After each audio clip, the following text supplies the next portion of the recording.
ಎಲ್ಲ ಇಲಾಖೆಯ ಸಚಿವರಾಗಿರ್ತಕ್ಕಂಥ ಪ್ರಿಯಾಂಕ ಖರ್ಗೆ ಏನು ಹೇಳ್ತಾರೆ ಮುಖ್ಯ ಅಲ್ಲ. ಆದರೆ ಇವತ್ತು ಮೂಡಾ ಹಗರಣದಲ್ಲಿ ಲೋಕಾಯುಕ್ತ ಪೊಲೀಸರು ಅಥವಾ ಲೋಕಾಯುಕ್ತ ಕೊಟ್ಟಿರ್ತಕ್ಕಂಥ ಬಿ ರಿಪೋರ್ಟ್ ನಮಗೇನು ಆಶ್ಚರ್ಯ ಅಂತೂ ತಂದಿಲ್ಲ. ಹಿಂದೆನೂ ಕೂಡ ಹಲವಾರು ಬಾರಿ ನಾವು ಹೇಳಿದ್ವಿ, ಯಾವ ಲೋಕಾಯುಕ್ತ ಸಂಸ್ಥೆ ತನಿಖೆಯನ್ನ ಮಾಡ್ತಾ ಇರಬೇಕಾದ್ರೆ ತಮಗೆ ಗೊತ್ತಿದೆ ಮಾಧ್ಯಮದ ಸ್ನೇಹಿತರಿಗೆ, ರಾತ್ರಿ 8 ಗಂಟೆಗೆ 9 ಗಂಟೆಗೆ ಮುಖ್ಯಮಂತ್ರಿಗಳ ಕುಟುಂಬಸ್ಥರು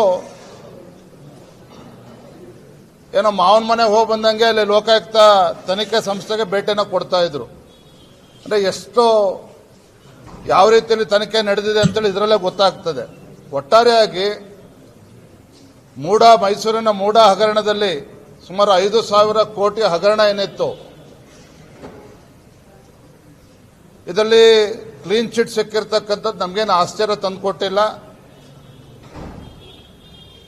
ಸ್ವತಃ ಮುಖ್ಯಮಂತ್ರಿಗಳು ಒಪ್ಕೊಂಡಿದ್ರು. ಏನು ಹೇಳಿದ್ರು? ಫಸ್ಟು ಸಿದ್ದರಾಮಯ್ಯನವರು ಏನು ಹೇಳಿದ್ರು? ಮೂಡಾದಲ್ಲಿ ಯಾವುದೇ ರೀತಿ ಹಗರಣ ಆಗಿಲ್ಲ, ತಮ್ಮ ಕುಟುಂಬಕ್ಕೆ ಯಾವುದೇ ರೀತಿ ಕಾನೂನು ಬಾಹಿರವಾಗಿ 14 ನಿವೇಶನಗಳು ಬಂದಿಲ್ಲ ಅಂತೇಳಿ ಸ್ವತಃ ಸಿದ್ದರಾಮಯ್ಯನವರೇ ಹೇಳಿದ್ರು. ಭಾರತೀಯ ಜನತಾ ಪಾರ್ಟಿ ಮತ್ತು ಜೆಡಿಎಸ್ ಬೆಂಗಳೂರಿನಿಂದ ಮೈಸೂರು ಪಾದಯಾತ್ರೆನೂ ಕೂಡ ನಾವು ಮಾಡಿದ್ವಿ. ಸಿದ್ದರಾಮಯ್ಯನವರು ಒತ್ತಡಕ್ಕೆ ಮಣಿದು, ನಮ್ಮ ಹೋರಾಟದ ಮತ್ತು ಒತ್ತಡಕ್ಕೆ ಮಣಿದು 14 ನಿವೇಶನಗಳನ್ನು ರಾತ್ರೋರಾತ್ರಿ ನಾವು ಹಿಂದಿರುಗಿಸ್ತೇವೆ ಅಂತೇಳಿ ಮೂಡಾಕ್ ಪತ್ರವನ್ನು ಕೂಡ ಬರೆದಿದ್ರು. ನನ್ನ ಪ್ರಶ್ನೆ ಇವತ್ತು, ಗೌರವಾನ್ವಿತ ಮುಖ್ಯಮಂತ್ರಿಗಳೇ, ತಾವಾಗಲಿ ತಮ್ಮ ಕುಟುಂಬಕ್ಕೆ ಇವತ್ತು ಅಕ್ರಮವಾಗಿ 14 ನಿವೇಶನಗಳು ಬಂದಿಲ್ಲ ಅಂತ ಹೇಳಿದ್ರೆ ಅದನ್ನು ಹಿಂದಿರುಗಿಸ್ತಕ್ಕಂಥ ಕೆಲಸ ನೀವು ಯಾಕೆ ಮಾಡಿದ್ರಿ? 14 ನಿವೇಶನಗಳನ್ನ ಹಿಂದಿರುಗಿಸ್ತಕ್ಕಂಥ ಕೆಲಸ ಯಾಕೆ ಮಾಡಿದ್ರಿ? ಮತ್ತೆ ಲೋಕಾಯುಕ್ತ ಕ್ಲೀನ್ ಚಿಟ್ ಕೊಟ್ಟಿದೆ ಅಂತ ಹೇಳಿದ್ರೆ, ಒಬ್ಬ ಅಪರಾಧಿ ತಪ್ಪು ಮಾಡಿದ ಮೇಲೆ ಆ ಮಾಲನ್ನು ಹಿಂದಿರುಗಿಸಿದ್ದಾರೆ ಅಂದ ತಕ್ಷಣ ನಿರಪರಾಧಿ ಅಂತೇಳಿ ಇವತ್ತು ಕ್ಲೀನ್ ಚಿಟ್ ಕೊಡ್ತಾರೆ ಅಂತ ಹೇಳಿದ್ರೆ,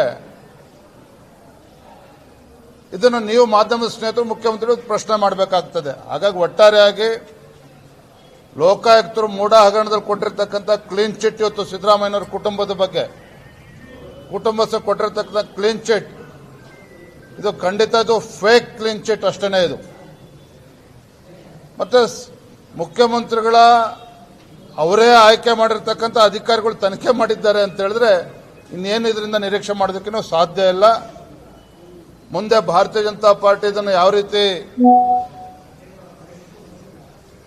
ಮುಂದೆ ತೆಗೆದುಕೊಂಡು ಹೋಗಬೇಕು ಎಲ್ಲ ಪಕ್ಷದ ಹಿರಿಯರು ಕೂತು ಚರ್ಚೆ ಮಾಡ್ತೇವೆ.